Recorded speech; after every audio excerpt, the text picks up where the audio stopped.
오늘 성경 말씀은 누가복음 17장 1절에서 10절까지입니다. 예수께서 제자들에게 이르시되 실족하게 하는 것이 없을 수는 없으나 그렇게 하게 하는 자에게는 화로다. 그가 이 작은 자 중의 하나를 실족하게 할진대 차라리 연자 맷돌이 그 목에 매여 바다에 던져지는 것이 나으리라. 너희는 스스로 조심하라. 만일 네 형제가 죄를 범하거든 경고하고 회개하거든 용서하라. 만일 하루에 7번이라도 내게 죄를 짓고 7번 내게 돌아와 내가 회개하노라 하거든 너는 용서하라 하시더라. 사도들이 주께 여짜오되 우리에게 믿음을 더하소서 하니 주께서 이르시되 너희에게 겨자씨 한 알만한 믿음이 있었더라면 이 뽕나무더러 뿌리가 뽑혀 바다에 심기어라 하였을 것이요 그것이 너희에게 순종하였으리라. 너희 중 누구에게 밭을 갈거나 양을 치거나 하는 종이 있어 밭에서 돌아오면 그더러 곧 와 앉아서 먹으라 말할 자가 있느냐? 도리어 그더러 내 먹을 것을 준비하고 띠를 띠고 내가 먹고 마시는 동안에 수종 들고 너는 그 후에 먹고 마시라 하지 않겠느냐? 명한 대로 하였다고 종에게 감사하겠느냐? 이와 같이 너희도 명령받은 것을 다 행한 후에 이르기를 우리는 무익한 종이라 우리가 하여야 할 일을 한 것뿐이라 할지니라. 아멘.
이 갈릴리 성가대와 오케스트라의 귀한 찬양에 감사합니다. 고맙습니다.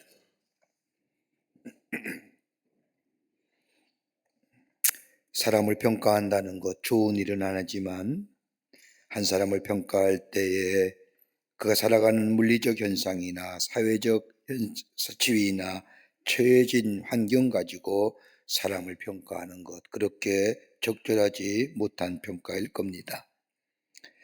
그래야 굳이 사람을 평가할 때에 그 평가의 기준, 그가 가지고 있는 소원이 무엇이냐에 따라서 평가할 수 있을 겁니다. 무엇을 목적으로 살아가느냐, 삶의 목적이 무엇이냐, 무엇을 바라고 소원하느냐, 그 사람이 가지고 있는 깊은 소원이 무엇이냐에 따라서 그 사람의 됨됨이를 평가할 수 있을 겁니다.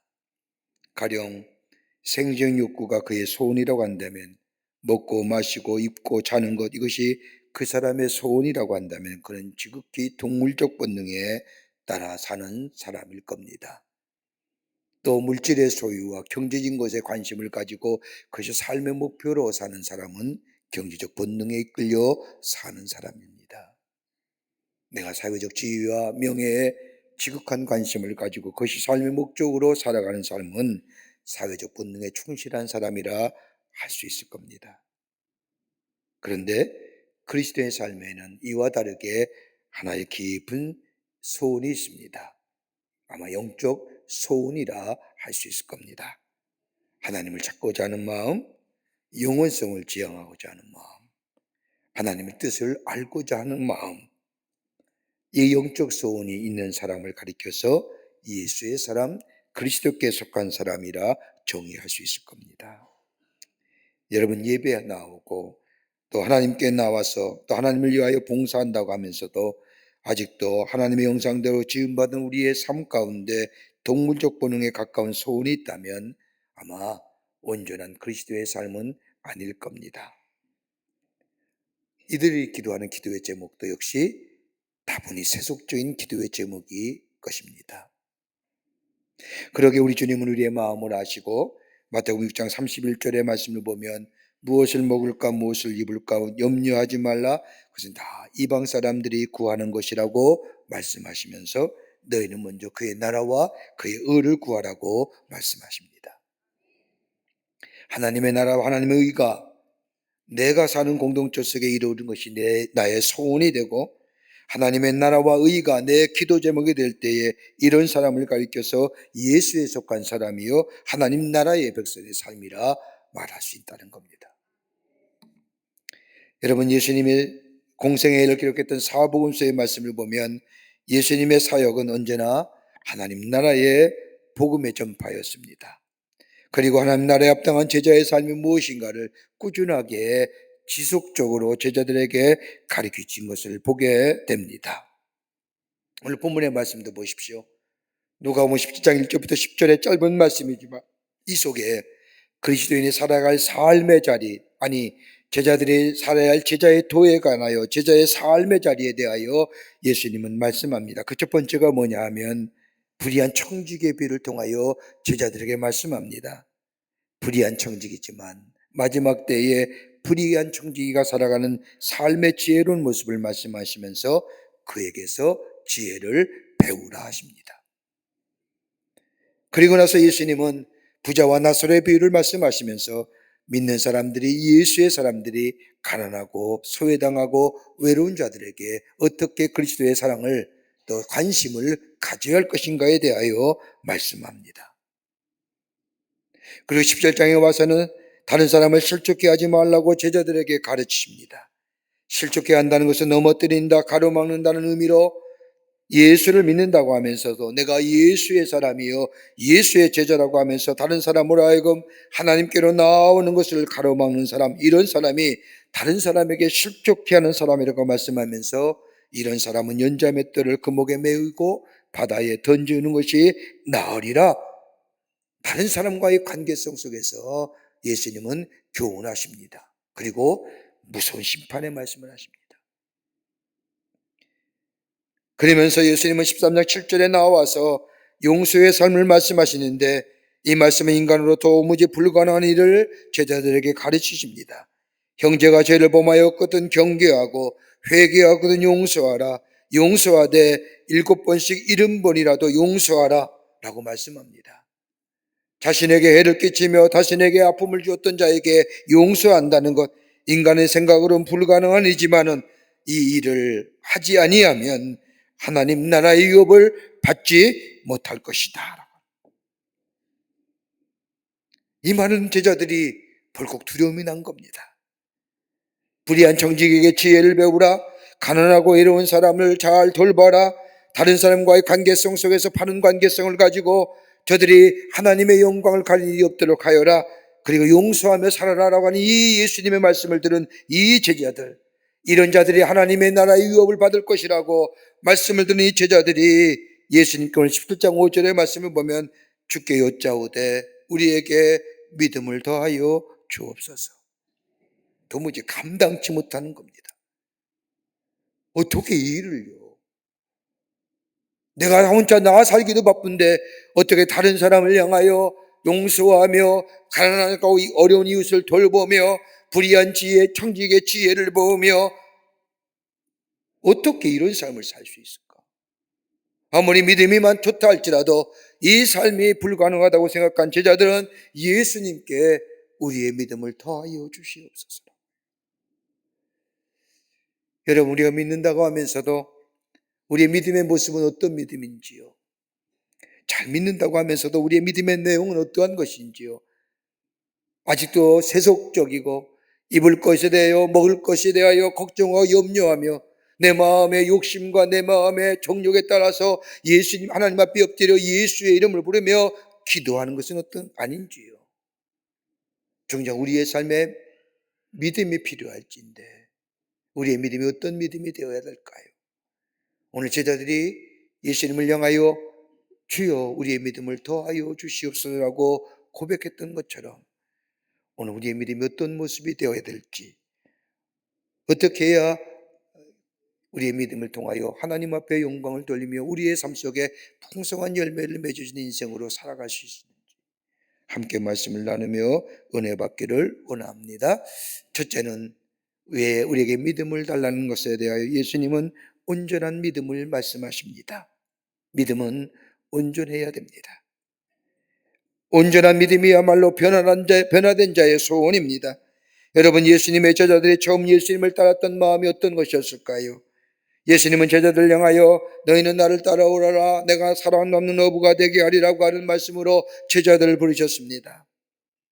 인류의 구원을 위하여 이 땅에 오신 예수님, 제자들을 통하여서 하나님 나라의 복음이 널리 전파되기를 원하셨던 우리 예수님, 그러기에 제자들을 부르시고 제자들을 삼으셨습니다. 그런데 예수님을 따랐던 저들이 예수님을 따른 동기는 예수님과의 마음과는 사뭇 다른 마음을 가지고 예수님을 따릅니다. 이 당시에 이스라엘은 로마 사람들에게 점령이 되고 정치와 경제와 문화와 종교할 것이 전부 타락된 시대, 눈에 보이는 것은 다 죄악뿐이었습니다. 이러한 시대 상황에서 나름대로 신앙을 가지고 있던 그 당시의 사람들, 하나님의 말씀을 읽으면서 메시아의 나라가 도래하기를 기다립니다. 저 옛날 다윗왕 때 같은, 저 솔로몬 때의 영광 같은 그런 메시아 나라가 이 땅에 오기를 간절히 소망했습니다. 유독 말씀을 읽는 사람일까요? 아마 유대 많은 사람들이 메시아의 대명사상을 가지고 있었을 겁니다. 그러기에 그 메시아 나라가 오기를 기대했던 그 예수님의 제자들, 예수님이 행하신 기적의 일들을 가만히 보니 저들이 정말로 예수님이야말로 메시아요, 저 성경에서 말하던 그리스도시요, 그러기에 저들은 예수님을 따랐습니다. 예수님의 제자들 가운데는 예수님께서 예루살렘 성에 입성하신 일들을 상상하면서 하나는 좌편에 한 사람 우편에 앉게 해달라고 요청을 합니다. 그런데 예수님께서 인류 구원을 위해 십자가에서 힘없이 돌아가는 모습을 보면서 희망의 좌절로 바뀝니다. 희망의 실망이 바뀌어지고 기대가 좌절로 바뀌어온 사람들, 고향으로 또는 자기의 생존을 위해서 뿔뿔이 흩어집니다. 그러기에 예수님이 부활하신 후에 제자들에게 나타나셨을 때도 제자들은 예수님을 붙잡고 사도행전 1장 6절의 말씀을 보면 나라의 회복하심이 어느 때입니까? 라고 예수님께 대한 세속적인 메시아 꿈을 버리지 못했던 제자들, 이것이 제자들이 예수님을 따랐던 동기입니다. 그런데 예수님을 따르면서 그들의 생각이 달라졌습니다. 저들이 가졌던 처음의 동기와는 달라집니다. 예수님을 따르면서 예수님의 행적을 눈으로 보면서 예수님의 영향을 받고 예수님의 가르침을 듣고 예수님의 삶을 보면서 예수님이야말로 권능의 사람이요, 예수님이야말로 능력의 사람이요, 예수님이야말로 하나님의 아들 구원자 되신다는 것이 저들의 삶 속에 체험되어지고 고백되어집니다. 예수님은 병 고치는 분이 아니에요. 병 고치는 분이 뿐만 아니라 예수님은 능력이 있으신 분이요, 이렇게만 바라본 것이 아니라 예수님이야말로 하나님의 아들이요, 우리의 구원자요, 우리의 메시아가 되십니다라고 그들의 보는 관점이 달라졌다는 겁니다. 그래서 오늘 예수님 앞에 제자들이 소원을 간구한 겁니다. 우리의 믿음을 더하여 주시옵소서라고. 단순한 믿는 것으로 끝나는 것이 아니라 흔들리지 않는 온전한 믿음을 주시옵소서. 제자들은 예수님의 행적을 보면서 저들은 한 가지만 생각합니다. 믿음이 문제로구나. 믿음이 있으면 가능하구나. 예수님이 많은 병자를 고치시고 문자를 고치시고 장님의 눈을 뜨게 하시고 죽은 자를 살리시고 물고기 보리떡 5개와 물고기 2마리로 5,000명을 먹이신 사건을 보면서 언제나 저들은 예수님의 말씀은 믿음이구나. 믿음이 문제로구나. 병을 고치실 때마다 내 믿음이 너를 낫게 하였느니라 믿음을 말씀합니다. 그러면서 제자들은 생각합니다. 믿음이야말로 하나님의 능력이구나. 그러기에 믿음이 문제라구나 라고 얘기합니다. 믿음이야말로 능력의 역사를 일으킨다는 사실을 저들은 경험합니다. 마가복음 2장의 말씀을 보면 지붕을 뚫고 달아내린 중풍병의 자의 사건을 보면서 예수님은 다른 것으로 중풍병자를 고친 것이 아니라 저희의 믿음을 보시고 우리의 믿음이 있을 때에 우리 안에 능력의 역사가 일어나는구나 라고 얘기합니다. 그뿐 아닙니다. 믿음이 있을 때 우리의 삶이 평안하다는 것을 저들은 삶에서 경험하게 됩니다. 풍랑으로 인하여 죽게 되었는데 우리 예수님은 배 밑에서 주무십니다. 다른 사람은 죽겠다고 성인데 두려움과 염려 가운데 어찌할 줄 모를 때에 우리 예수님은 주무고 계십니다. 깜짝 놀란 제자들 예수님을 깨웁니다. 그랬더니 예수님은 바다를 잔잔케 하신 후에 제자들에게 말씀하십니다. 어찌하여 의심하느냐? 믿음이 전군 연구로다. 제자들은 깨닫습니다. 믿음이 우리의 마음에 평안을 주는구나. 세상이 아무리 어둡긴다 할지라도 우리 안에 하나님을 향한 믿음이 있으면 우리 안에 내 평생에 가는 길 험한 풍파가 일더라도 내 마음은 편하다. 평안함의 역사를 경험하구나. 그러기에 믿음이 중요하구나. 그뿐이 아닙니까? 믿음이 있을 때 우리의 삶이 흔들리지 않는구냐? 아무리 세상이 요동친다 할지라도 하나님을 향한 믿음이 있다고 한다면 내 삶에 요동함이 없이 굳건한 반석에 세워진 믿음의 사람, 우리의 삶이 되는구나. 이것을 깨달은 제자들, 오늘 예수님은 바라보는 순간 예수님의 행하신 말씀을 들으면서 믿음이 필요하구나 라고 고백하며 우리에게 믿음을 더하여 주시옵소서라고. 그렇죠. 믿음은 능력의 역사를 일으킵니다. 믿음은 우리의 마음에 평안함으로 인도해 줍니다. 믿음은 우리의 삶 속에 우리의 삶에 굳건한 반석에 세워진 삶으로 인도하여 줍니다. 그 믿음은 온전한 믿음이어야 된다는 겁니다. 내가 믿어서 되어지는 것이 아니라 하늘에서 주시는 믿음이야말로 하늘에서 주시는 선물, 이 믿음이 우리 가운데 있어져야 한다는 겁니다. 제가 공부했던 신학교의 교수였던 데이비드 시몬스 박사라는 분이 계시는데 이분이 말하기를 우리에게 베푸신 하나님의 은혜가 되지 못하는 장애물이 3가지 있다는 겁니다. 은혜가 은혜되지 못하는 장애물. 하나는 뭐냐? 자기의 의존입니다. 내 의로움, 내 노력, 내 지식, 내 경험, 이것으로 인하여 내가 무엇인가 된 줄로 아는 자기 의존도가 높으면 높을수록 예수를 영접할 수 없다는 겁니다. 내 경험과 내 지식과 내 가치가 점점 올라가면 올라갈수록 예수 그리스도의 영접에 이거는 낮아진다는 겁니다. 그러나 예수 그리스도의 은혜가 예수 그리스도의 사랑과 믿음이 내 안에 올라가면 올라갈수록 나의 가졌던 가진 것들이 낮아지게 될 때에 이게 바로 예수의 사람, 믿음의 사람, 은혜의 사람이 된다는 겁니다. 그 자기 의존도가 높은 사람은 은혜를 수용하지 못해요. 또 하나 또 한다면 철저한 개인주의입니다. 여러분, 개인주의자는 사랑을 수용하지 못합니다. 내가 남을 사랑하지 않기에 남이 나를 사랑한다는 것이 이해가 되지 않습니다. 왜 다른 사람이 나를 사랑해? 여러분, 신앙적 관점에 보면 왜 예수님이 나를 사랑하셔서 왜 자기의 목숨을 주려?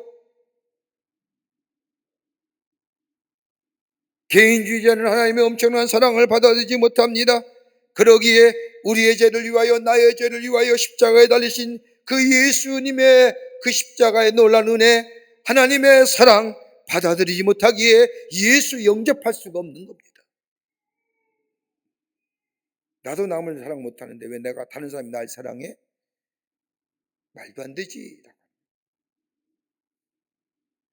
또 하나 또 간다면 철저한 행동주의자입니다. 자기 경험에 집착하여 사는 사람입니다. 누가 어떤 새로운 이야기를 할 때에 그 경험은 그 사람이 접해본 처음 경험인데 그 사람을 향하여 해봤어? 다 해봤어? 되묻는 철저하게 실증주의 철학에 있게 한 경험주의자. 여러분, 이처럼 불행한 일이 어디 있을까요? 꼭 내가 경험한 것만이 최고입니까? 다른 사람이 경험한 것은 나랑 관계없는 겁니까? 그러니까 꼭 되묻어야 돼요? 해봤어?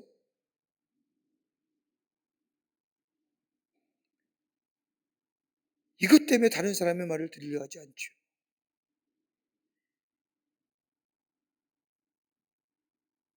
온전한 믿음을 방해하는 자기 의존의 믿음, 이기적인 믿음, 배타적인 믿음.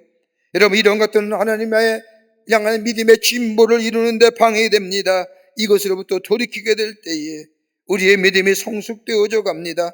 그 믿음 안에 온전한 믿음의 자리가 생겨집니다. 그 믿음 안에 능력이 있고 평안이 있고 우리의 삶 속에 삶의 자리가 든든해지며 우리 안에 새로운 회복의 역사와 치유의 역사가 일어납니다. 예수님이 이 믿음 가지라는 거예요. 온전한 믿음, 흔들리지 않는 믿음. 두 번째는 우리에게 믿음을 더하여 주려고 하는 이 제자들의 고백에 우리 주님은 진실한 믿음을 말씀합니다. 큰 믿음이 아니라 진실한 믿음을 말씀하십니다. 그러면서 오늘 16장 17장 6절의 말씀을 보면 너희에게 겨자씨 않을 만한 믿음이 있었다면 이 뽕나물더러 뿌리가 뽑혀 바다에 심기울하였을 것이요 그것이 너희에게 순종하였으리라. 겨자씨의 비유를 얘기하는 겁니다. 여러분, 우리가 흔히 믿음을 얘기할 때 큰 믿음, 적은 믿음 얘기합니다. 마치 교회를 오래 다니면 큰 믿음이고 교회에 나온 지 얼마 안 되면 적은 믿음이라고 얘기하지만 그 차원이 얘기하는 거 압니다. 믿음의 분량을 얘기하는 것이 아닙니다. 예수님이 말씀하실 때에 큰 믿음이라는 것은 큰 믿음, 작은 믿음이 문제가 아니라 작지만은 적은 믿음이라 할지라도 그 믿음 안에 진실성을 얘기하는 겁니다. 그 믿음이 진실하냐? 여러분, 큰 믿음이라 말하는 믿음의 분량이 어디서부터 시작되는 겁니까? 다 시작은 적은 겁니다. 여러분, 어떻게 여러분 예수 믿고 하나님의 자녀가 돼서 오늘 이 자리에 앉아 있을까요? 여러분, 처음 교회 나오실 때 어떠셨습니까? 나는 완전히 믿어. 우리 주님이 나의 구세주가 되심을 믿어. 여러분, 그렇게 믿음의 확신을 가지고 나오신 계십니까? 아닐 겁니다. 믿으셨어요? 안 믿잖아요. 처음에는 믿지 못하지요. 어떻게 예수님이 나를 위해 주고, 그것도 2000년 전에. 시작은 미비한 거예요. 의심도 많아요. 믿지 못하겠어요. 그러나 그 적은 의미의 시작의 미미한 믿음의 모습이 시간이 가면 갈수록 적은 것이지만 그 안에 생명의 역사가 있고 그 생명력이 가지고 지속성이 있게 될 때에 그 안에 성장함이 있고 열매가 맺을 뿐만 아니라 다른 사람에게 선한 영향을 미치는 믿음의 귀한 자리에 서게 된 것을 우리는 보게 되지 않습니까? 여러분, 복음의 역사 보십시오. 복음의 시작은 미미하게 시작된 겁니다. 그런데 지금은 상상할 수 없을 만큼 엄청난 역사를 이루고 갑니다. 처음 복음의 역사는 요란하거나 소란스러운 것이 아니었습니다. 작은 마을 베들레헴에 시작하여 갈릴리에서, 예루살렘에서, 예수님이 주신 골고다 언덕에서 다 모두가 겨자씨입니다. 인류의 역사도 마찬가지지 않습니까?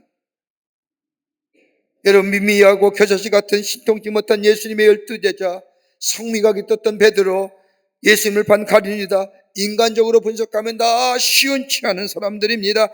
적지만 그러나 그 안에 믿음이, 그 믿음 안에 생명력이, 그 안에 지속성이 있게 될 때에 놀라운 역사를 일으킨 것을 보게 됩니다. 우리나라 선교 역사 어떻습니까? 곧 140년이 됩니다. 누가 이 한국 기독교에 이렇게 놀랄 만한 부흥과 성장을 가져올지 생각인들 하겠습니까? 140년의 푸른 눈의 두 사람, 저 선교사가 저 제물표역에 넣었을 때에 보잘것없는 첫걸음이지만, 미미한 겨자씨였지만 거기에 생명력이 있고 거기에 지속성이 있고 거기에 꿈틀거림이 있게 될 때에 학교를 세우고 병원을 세우고 예수 그리스도의 복음을 전하며 하나님 나라의 사상을 전하게 될 때, 오늘 140년이 가까운 이때에 이 놀랄만한 성장, 여러분 시작부터 처음부터 광대했을까요? 적은 것이지만 그 안에 생명력이 있었기에, 생명력인 믿음이란 진실성의 믿음입니다. 진실한 믿음이란 행동으로 나타내며 지속성을 가진 믿음이 진실한 믿음입니다. 예수님은 이 믿음 얘기하시는 거예요. 여러분, 노아의 사건을 보십시오. 온 세상의 죄로 말미암아 다 멸망을 당합니다. 노아는 세상적으로 보면 참으로 미련한 사람이었습니다. 신통치 못한 사람이었습니다. 하나님께서 120년 후에 홍수로 멸하리라 말씀을 하실 때에 이 말씀은 노아에게만 들려준 것이 아니라 모든 사람에게 다 들려진 말씀입니다. 이 하나님의 준엄한 심판의 말씀에 노아는 그 말씀을 그대로 받아들이고 주의 말씀 따라 120년에 있을 일들을, 주의 말씀의 약속의 말씀을 붙잡고 방주를 짓습니다. 많은 사람들이 손가락질합니다. 많은 사람이 뭐라 합니다. 그래도 이 노아는 하나님의 말씀에 순종합니다. 다른 사람이 뭐라 하든 하나님의 말씀하셨기에 그 말씀 따라 살아갑니다. 진실하지요. 진실한 믿음은 하나님을 향한 신뢰함과 더불어 끝까지 행하는 것. 그럴 때 거기에 역사가 일어나고 생명의 역사가 일어날 뿐만 아니라 그 안에 하나님의 놀라운 역사를 경험하는 복된 삶 되게 됩니다. 지혜롭게 소문하는 어린아이가 있었습니다. 사람들이 이 어린아이의 지혜를 시험하기 위해서 그 소년을 불러다가 문제 하나를 줍니다. 저 동네 오기에 보이지 않느냐? 동네 오기에 보면 커다란 바위가 있는데 너 저 바위로 옮길 수 있겠느냐? 평소에 지혜가 많다고 생각했던 어른이 이 소년에게 낸 어른의 질문들입니다. 문제입니다. 그러자 이 아이가 쉬운 표정을 지면서 할 수 있다는 겁니다. 사람들은 놀랐습니다. 어린아이가 무엇을 가지고 저 커다란 동네 옥에 있는 바위를 옮길 수 있겠느냐. 그러면서 내기를 합니다. 엄청난 내기를 걸어놓은 이 아이는 그 바위 밑을 파고 그 안에 마른 콩을 집어넣고 다음에 물을 줍니다. 하루 이틀 계속해서 아침 저녁으로 바위 밑에 묻어놓은 콩에게 물을 줍니다. 그렇게 하길 얼마 후 물 먹은 콩은 싹을 내며 부풀어 오기 시작합니다.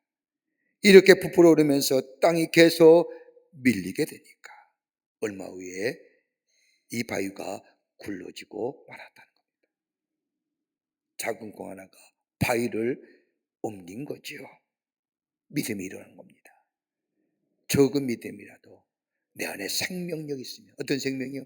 예수님이 나의 구원에 구가 되시고 나와 함께 하시고 나의 주인 되신다는 이 믿음의 고백이 내 안에 생명력으로 있게 될 때에, 그리고 그 믿음의 고백 따라 지속적인 믿음의 삶을 경주하게 될 때에 그 믿음 속에 하나님의 놀라운 역사가, 하나님의 놀라운 은혜가, 하나님의 축복이 우리 가운데 있게 됩니다.